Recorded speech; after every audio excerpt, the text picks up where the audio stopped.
Para receber todas as novidades do canal, inscreva-se e se curtir o vídeo, clique em gostei. Aproveite para acompanhar a Rede Super nas redes sociais. E agora, gente, exercitar a mente é o segredo para manter a mente sã. Mas é preciso manter o cérebro trabalhando, estimulado e ativo em qualquer idade.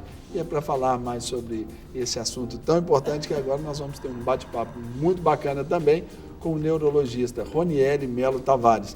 Doutor, seja bem-vindo aqui no nosso programa. Muito Bom obrigado. poder tê-lo aqui falando desse assunto aí. O nosso cérebro ele já está em constante funcionamento o dia inteiro. Por que exercitar o nosso cérebro?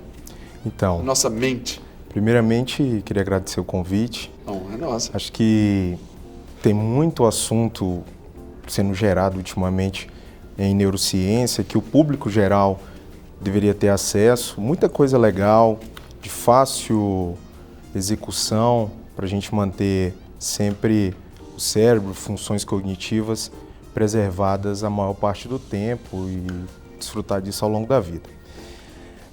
O cérebro, como você falou, Sérgio, na verdade é uma máquina que não para. Existiam até neurologistas no início do século XX, uma corrente, uma linha de estudo que achava que naquele período em que a gente não estava atuando numa tarefa específica, o nosso cérebro entrava meio que num estado de hibernação. Um stand-by. Um stand-by. A gente sabe há um tempo razoável, olha, eu estou falando do início dos anos 2000, se produziu muito assunto acerca disso. Existe um estado chamado Default Mode Network. O que é isso? O grupo da Universidade de Washington, através do acesso em estudos de ressonância funcional, começaram a ver que, na verdade, o cérebro ele ativava. O que consiste essa ressonância funcional? Mais ou menos como se fosse um mapeamento em vivo do cérebro. Então, ele te mostra neurônios que estão sendo ativados naquele exato momento. É um processo dinâmico. E esse período do default mode, isso foi provado cientificamente que, na verdade, uma rede ampla de circuitos cerebrais estão conectadas e estão transmitindo e trocando informações. Essas questões sinápticas aí, doutor, elas são tão importantes, esse exercício cerebral para manter esse bom funcionamento do cérebro, a gente pode dizer que é tão importante quanto o exercício físico? Sem dúvida. Inclusive tem um estudo recente, um estudo bacana, porque é um estudo amplo, revendo a maioria dos grandes, é um estudo que chama Revisão Sistemática, revendo a maioria dos grandes estudos que já foram realizados. E nesse estudo foram identificados 7 grandes fatores de risco para uma deterioração cognitiva. Ou seja, para a gente ter uma perda de habilidade cerebral. Quer dizer, tudo aquilo que a gente consegue adquirir ao longo da vida, a gente perde basicamente, de acordo com esse estudo, por alguns motivos não modificáveis, e eles levantaram esses 7 motivos modificáveis, 7 fatores de risco. Entre eles, obesidade. Olha, o mais importante para o Brasil, inatividade intelectual. Inatividade. Então, se a gente for pegar então já esse ponto aí, inatividade, o que a gente já pode trazer para o nosso telespectador agora, já que estamos levantando essa bandeira, quais são os exercícios e como e quando eles já devem ser estabelecidos na nossa rotina, no nosso hábito, tal qual é o exercício físico? Sim. Só voltando um pouquinho claro, para esses 7 fatores de risco, eu acho que vale a pena a gente reforçar. Então, obesidade, a inatividade intelectual, inclusive, está como o primeiro grande fator de risco modificável em países em desenvolvimento. É exemplo do nosso.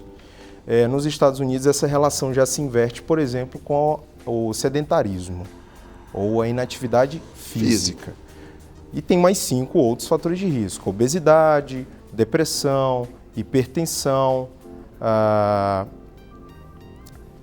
tabagismo, o senhor falou? Tabagismo e a própria dislipidemia, que são aspectos mais ligados à saúde geral. Em relação à inatividade intelectual, estratégias já são ganhadas desde o momento que a gente nasce. A aquisição de habilidades cognitivas, pra você ter noção, Sérgio, ela se dá a nível intrauterino. Olha só, que informação preciosa que geramos agora para você. Já dentro do útero, você já pode estimular a atividade cerebral da sua criança. Então, tem estudos muito legais mostrando a aquisição de linguagem em fetos. Então, olha que interessante. Agora sim, a metodologia do estudo, claro, é algo que não cabe aqui, porque é muita coisa. Mas crianças intraútero são capazes de reconhecer diferenças entre idiomas de distintas nacionalidades, embora ainda não tenham a capacidade de compreensão. Ao longo do primeiro ano de vida, a gente ganha uma série, rapidamente, de forma muito acelerada. Algo tão interessante que na formação aí do aparelho auditivo ali da criança, a voz que ela primeiro distingue, o som, é a voz paterna. Porque como ali há essa relação simbiótica com a mãe, ela identifica a voz do pai, por isso que às vezes na ação do pai, na brincadeira do pai, a criança já se estimula porque ela ouve algo para ela diferente. Sim, interessante, né? Sem dúvida. E ao longo dos primeiros anos, a criança ela já ganha uma habilidade natural, instintiva, que é a capacidade de comunicação. Olha, Sérgio e telespectadores, a mais importante habilidade, e por mais simples que nos pareça, mas o mais sofisticado exercício cerebral ainda continua sendo a leitura. Então, é estabelecer o hábito, a prática, a disciplina da leitura. Sim. E aí, nesse período de aquisição, acontece uma coisa muito interessante na infância, na aquisição de linguagem. Porque esse processo se dá de forma muito rápida e começa com aspectos, como a gente está fazendo aqui agora, gestuais, expressão facial. Então, a criança, mesmo antes de começar a expressar-se verbalmente, ela já consegue identificar tons no seu rosto, de tristeza, alegria, raiva, as emoções básicas. Na comunicação, eu aprendo que uma comunicação eficaz, 7% se dá pelas palavras, 38% pelo tom de voz e 55% pelos gestos e atitudes. Então, muito bacana isso que você falou. Existem 4 grandes programas, digamos assim, dentro da linguagem. São os programas cerebrais e o tempo todo a gente está ativando isso. É muito bonito você ver numa ressonância funcional, por exemplo, o cérebro no ato de uma leitura, de uma conversa, tal qual aqui. A área cerebral recrutada nesse momento é extremamente grande, muito mais espraiada do que, por exemplo, um ato neurocirúrgico. Você sabia disso? Como assim? Explica pra gente. Vamos lá. Esse espraiado aí, porque nem eu sei o que é. Então, a área cerebral recrutada durante o ato de leitura, escrita, conversa, a gente ativa regiões cerebrais de uma forma muito mais ampla, extensa, do que, por exemplo, um ato que muita gente considera complexo, neurocirúrgico.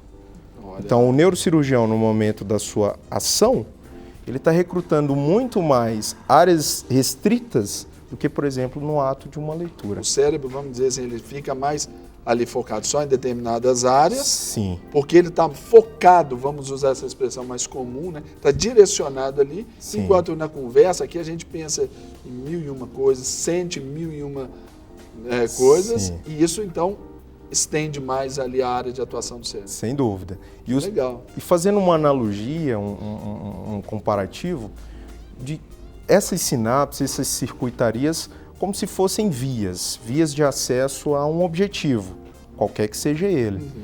Se você não transita por determinadas vias, daqui a pouco a via vai começar a perder o acostamento, o capim vai tomar de conta, a estrada vai ficar esburacada. Então você tem que ter esse livre trânsito e procurar transitar, na medida do possível, por todas essas vias. Para manter, então, essa via boa, sem estar cansada, não é? Aquele mente cansado, o cérebro cansado, já difuso assim. O que o senhor já nos fala sobre os exercícios práticos, por exemplo, o dia a dia? Tem muita coisa interessante, muita coisa legal. Mas a gente tem que falar de uma forma pautada no que foi estudado, né? Sim, claro. A leitura ainda é o mais bem documentado de todas esses potenciais exercícios cerebrais. Ela continua sendo, inconteste. Mas a gente também tem outros recursos. Por exemplo, nem todo indivíduo gosta de ler. Nem todo indivíduo teve acesso à leitura. A gente ainda lida com um percentual razoável de analfabetos, diariamente. Existem estratégias para essas pessoas? Também existem. Exemplo, jogos que requisitam, que recrutam estratégia. É exemplo aí do xadrez, é exemplo de jogo de carta, que em Minas é muito comum. O buraco, o truco, isso tudo demanda estratégia, demanda... São exercícios ótimos para manter essas vias acessíveis e limpas. Né? Sim, exercícios razoavelmente Eu ouvi simples. uma vez, nós trouxemos aqui, até no programa, eu me recordo, a questão de exercícios assim, no dia a dia, por exemplo, tomar um banho de luz apagada. Isso é uma forma de exercitar o cérebro ali, de uma forma saudável, tranquila. Sim. Mudar o relógio de braço, essas questões que Sim. nos foge aos nossos hábitos. Isso é importante Sim, também, né? isso é doutor? importante. Com isso, você acaba excitando uma habilidade que o cérebro tem, que foi descoberta muito recente, pouca gente sabe, que é a neuroplasticidade. O que é isso? É o mesmo princípio utilizado na reabilitação de doenças neurológicas. A exemplo aí do derrame cerebral, o AVC. O AVC, né? A exemplo da própria doença de Alzheimer em estágios mais iniciais. Que é fazer o quê? A neuroplasticidade, em resumo, é você tirar, ou pelo menos ampliar. Vamos supor, Sérgio, a sua área cerebral hoje, responsável pela habilidade de ir lá tomar banho, que é um processo quase inconsciente que acontece. Ela ativa uma área cerebral, e aquela área cerebral ela já está sedimentada. Se você começa a ter experiências naquela mesma ação, criando circunstâncias distintas, você vai começar a ativar para a mesma atividade áreas distintas. Então, eu volto a frisar, você vai começar a ter acesso àquilo que estava esquecido. As vicinais do seu cérebro que estavam esquecidas. Para receber todas as novidades do canal, inscreva-se. E se curtir o vídeo, clique em gostei. Aproveite para acompanhar a Rede Super nas redes sociais.